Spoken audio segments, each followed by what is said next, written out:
مقابل حریفش خیلی خوب متانت نشان داد و ابوبکر و سهراب را به میدان میارد. رستم باقیف هم در همین تالار قرار دارد.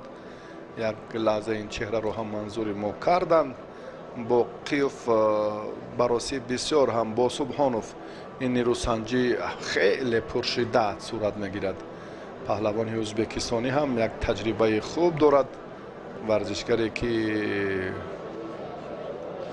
رحیم جان سبحانوف با خلعت کبود است، نماینده جمهوری ازبکستان، و ابوبکر باقیف فرزند رستم باقیف سلاله پهلوانی که هم علی جان، ابوبکر و سهراب باقیف ها سه برادر، این هم از توصیه ابتدا خدای نظر باقیف، بعدا رستم، علی شیر و رسول باقیف ها در مجموع بسیار هم یک نقش بارز و یک موقع شایسته در رشد گوشین جودوی تاجیک دارند. این هم صحیفه بزرگ تاریخ است که تا کنون مثلش را یاد ندارد.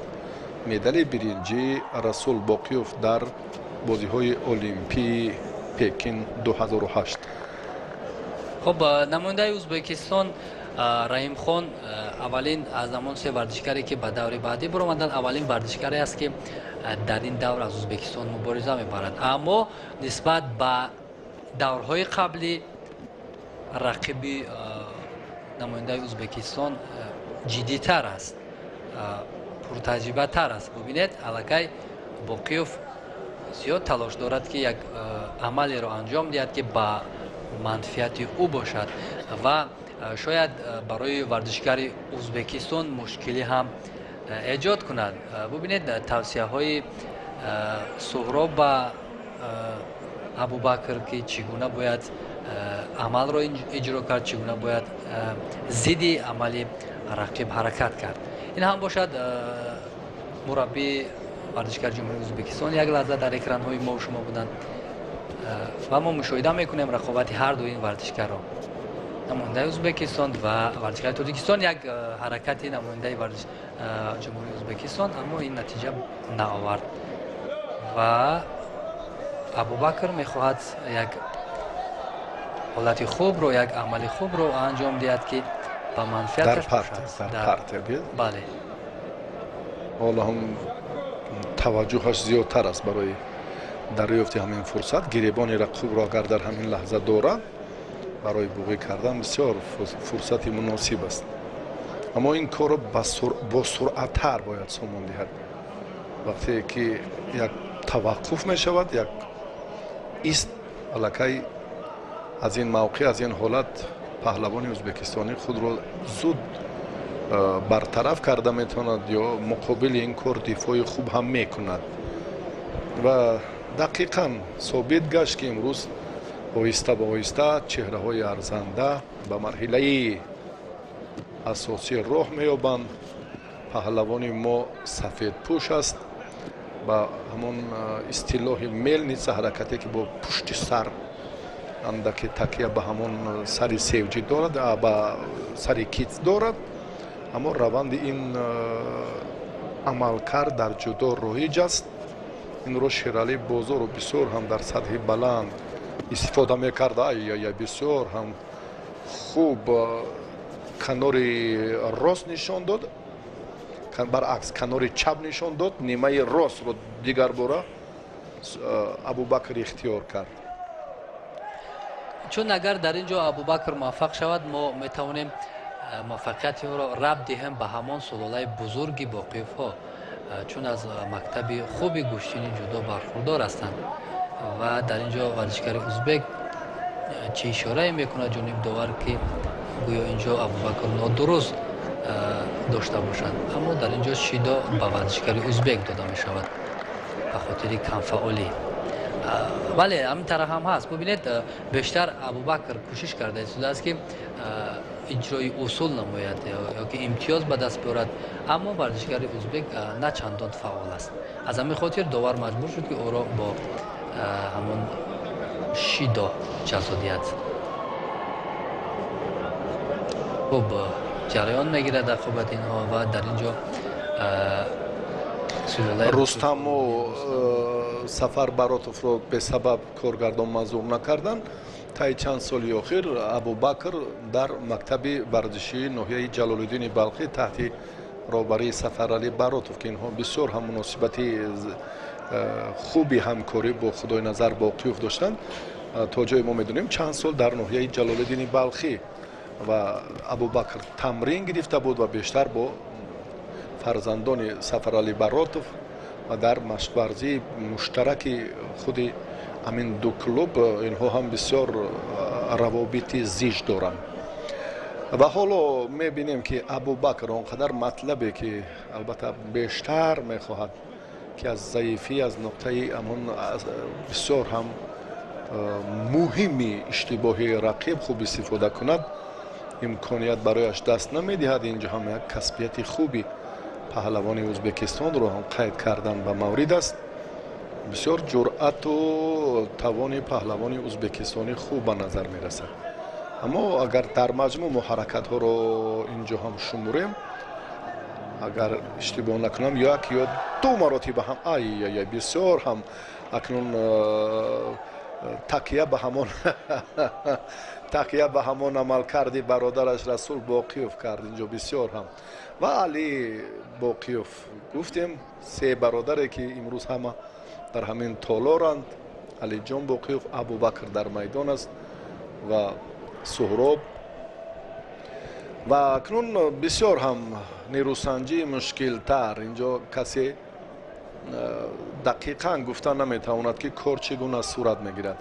бале чун шумо мушкилтар гуфтед, бояд ҳамин тавр ҳам бошад, чаро ки варзишгари касбият инҷо касбият нақши арзанда дорад. ҳарду ҳам акнун мебинед сазоворанд. инҳо нафароне ҳастанд ки ду ғалаба доранд. имрӯз ҳам аз ҷумҳурии Тоҷикистону Ӯзбекистон бисёр касбияташон дар як сатҳи лозим аст. сабаби ана ҳамон хуб анҷом наёфтани усулҳо ё дар маҷмӯъ муборизаашон аз ҳамин иборат аст, дигар чизе нест. аммо Боқиёв аз нигоҳи ман чанд ҳаракати зиёдатиро ҳам инҷо нишон дод, яъне ҳуҷумҳояш бештар буданд.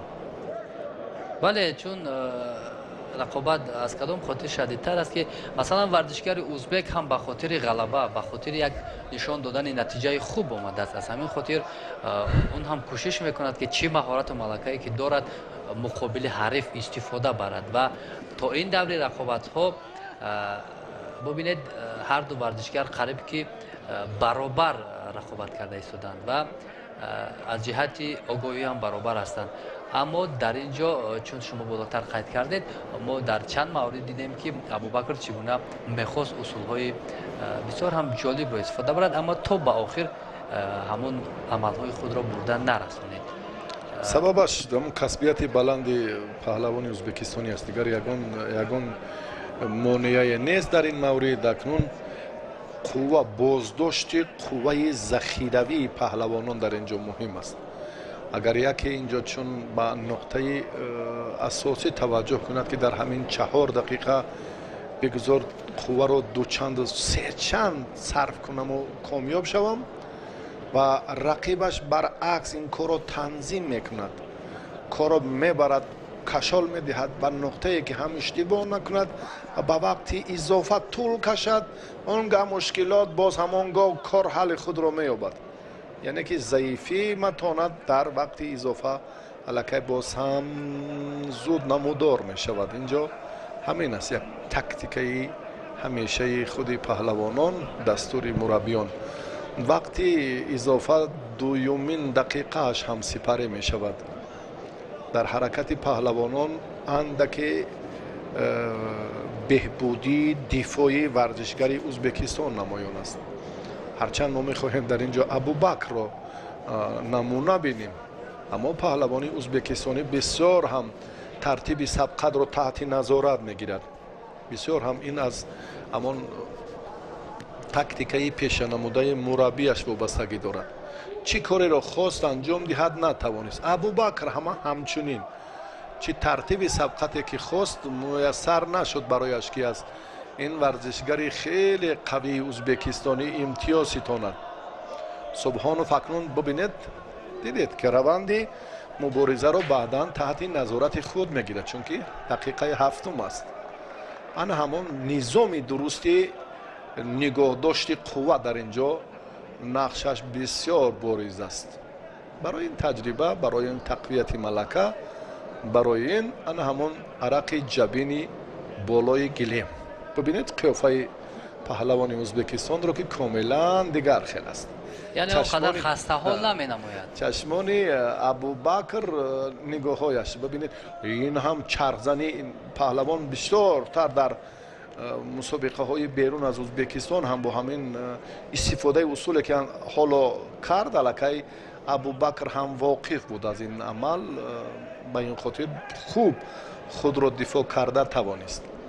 ҳарду сазоворанд, аҳсанашон мегӯем, ҷои шубҳа нест, ҷои тарзе нест ки мо маҳорати паҳлавони ӯзбекистонро нодида гирем. ин ҳам бародарони мо ҳам кишвари ҳамҷавор, бо мо дӯст, рафиқ, бародар, ки имрӯз аллакай муносибатҳои ин ду кишвар боз ҳам дар самтҳои гуногун ҳамеша рушд мекунад ва махсус дар соҳаи варзиш ҳам ки инҳо ба табрикоти мо дар 30-умин солгарди истиқлолияти давлатӣ омаданд ва ҳузури паҳлавонони хеле номвари ӯзбекистон дар рӯзи 12 сентябр ба ҷараёни мусобиқаи байналмилалии гӯштини миллӣ таъсири дигар расонид. абубакр чаро истодагарӣ мекунад, чаро ҳамон тақвияти малакаи худро, рустам ҳам нигарон аст аз ин коре ки абубакр анҷом медиҳад. дар партия бояд руҷӯи бештар кунад. ин ҳолате нест ки акнун имтиёз бошад ё шидо ба паҳлавони ӯзбекистонӣ диҳанд. рақобат пуршиддатар мешавад. дақиқаи чаҳорум аллакай варзишгари ӯзбек ду шидо дорад, дар сурати як шидои дигар гирифтан ғолибият ба абубакр дода мешавад. эътирози мухлисонро бинед, садояш баландтар мешавад, чаро шидо нест. ва абубакр бибинед дошта аз гиребон аз сари осини рақибу кашола додани ин самт канори рост мақсаднок ин корро бояд як тартиби дар ҳолати партиерӣ хуб анҷом диҳад, руҷӯъ кунад ки ӯ майли истифодаи ҳаракатҳои самарабахши партиериро дорад. аммо кашола кард, бурд ба он самт, озодаш гузошт. боз ҳам бибинед ки паҳлавони ӯзбекистонӣ ба ҳамон амали истилоҳи мелница ё чархиш мегӯянд дар ҳамон лафзи бештаре ки чун роиҷ аст дар миёни паҳлавонон, чархиш акнун пуршиддатар мешавад. мубориза фикр мекунам боз ҳам рақобати дигари паҳлавони тоҷикистон ҳам як лаҳза ҳаму бисёр ҳам эътирозҳо дар хусуси шидои сеюм. рустам ҳам бисёр асабонӣ мешавад. сафар барот мураббии варзидаи ноҳияи ҷалолиддини балхӣ, чун гуфтем ки машқҳои муштарак ва бештар абубакр ҳам таи чанд сол дар ноҳияи ҷалолиддини балхӣ қарор дошт. сафар барот ҳам ба ин варзишгар ҳаққи устодӣ дорад. рақобати паҳлавонон бубинед, ҳарду ҳам як мароманд, дасти дигар гиребон на таваққуф шуда. ҳамин кор бояд бо суръаттар иҷро гардад.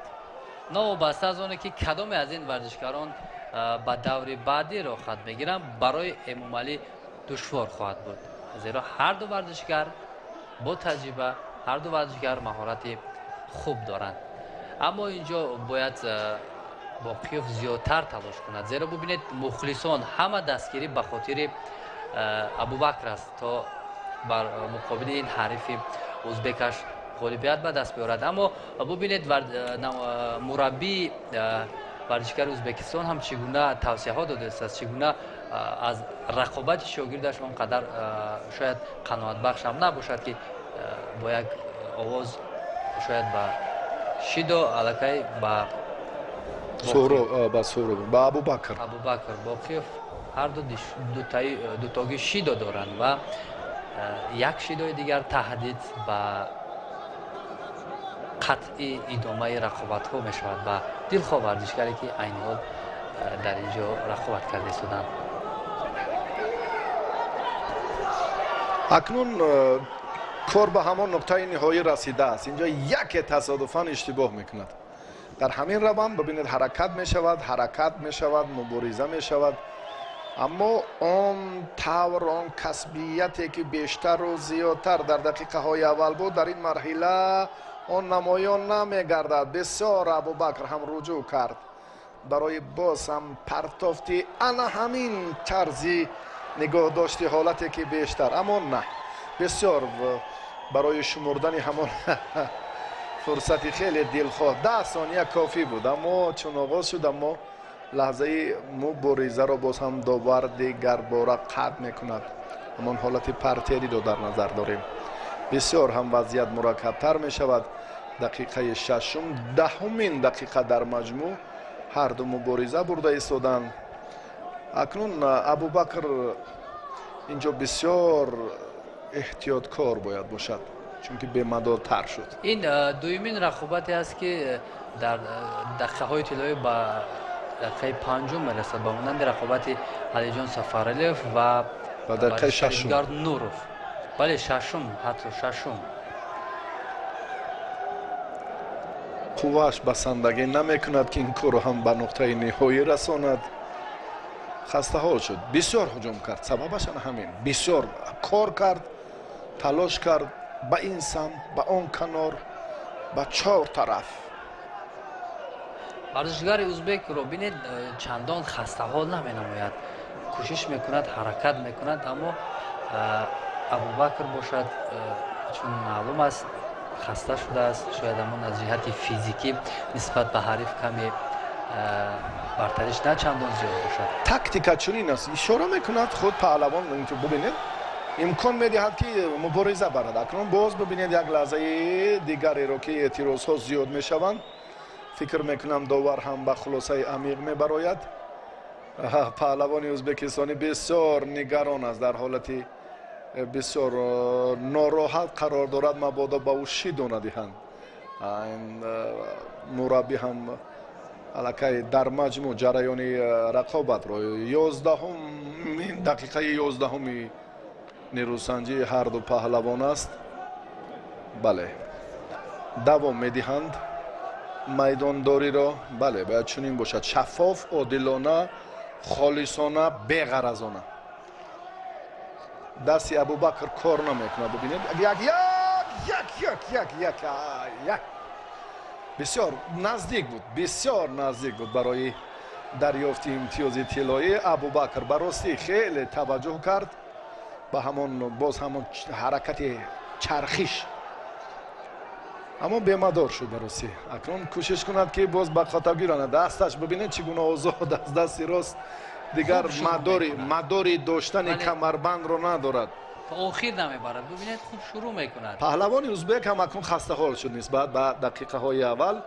در وقت اضافه اکنون دقیقه 7 اینجا پشت سر می شود، لیکن براستی ابوبکر بی‌مدارتر است. در دقیقه 7 وقت اضافه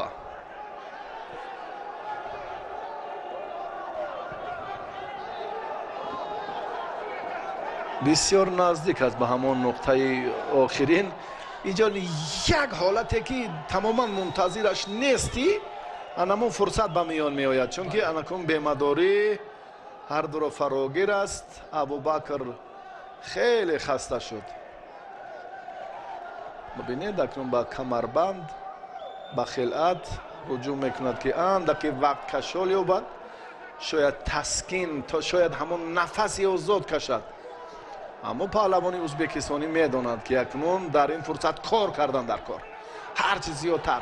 اگر ابوبکر این مراتب هم یک حرکت دیگر رو هم نه دستش نمی رود به اون سری آستین رقیب در حالت داشتنش، یا کمربند رو هم دقیق تر نزدیک تر دارد با فاصله رجوع کند. بسیار هم بی‌مداری 8-4 دقیقه 12 مبارزه پهلوانان. ابوبکر و نماینده ازبکستان یک حالت گفتیم که حالا توجه میکنم و در نهایت کار هم وزاری یگان فرصتی یگان لحظه دیگر انتظاری هایی که بود در مجموع هم و باید سزاوارانه پهلوان ازبکستان هم احسن گوید. گیله نماند در میدان، مقاومت و مبارزه که بود اینجا هم من فکر میکنم در مجموع هم شاهد بودیم که سزاوارانه بود. سبحانوف در نهایت امتیاز را از دست داد.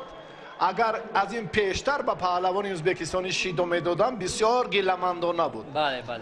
در نهایت هم ابوبکر با همان خسته حالی و بی‌مداری و بسیار هم مشکلی های زیادش در نهایت کار خوب انجام داد. احسنش میگویم. انا این غلبه برای مخلصان گوشتین جودوی کشور مبارک باشد. بسیار هم زحمت پیشه و انا همین لحظه که دیگر جای گفتگو هم نیست. حلالش بود. تلاش رقابتی که 100 دقیقه های زیادی علاوگی طول کشید بالاخره ثمر داد و ابوبکر باقیوف به دوری بعدی برآمد که در آنجا با امومالی اندر میدان می شود. امومالی نورالی. رستم باقیوف آسوده شد. سفرعلی براتوف هم زحمتش برابست نرفت و در مجموع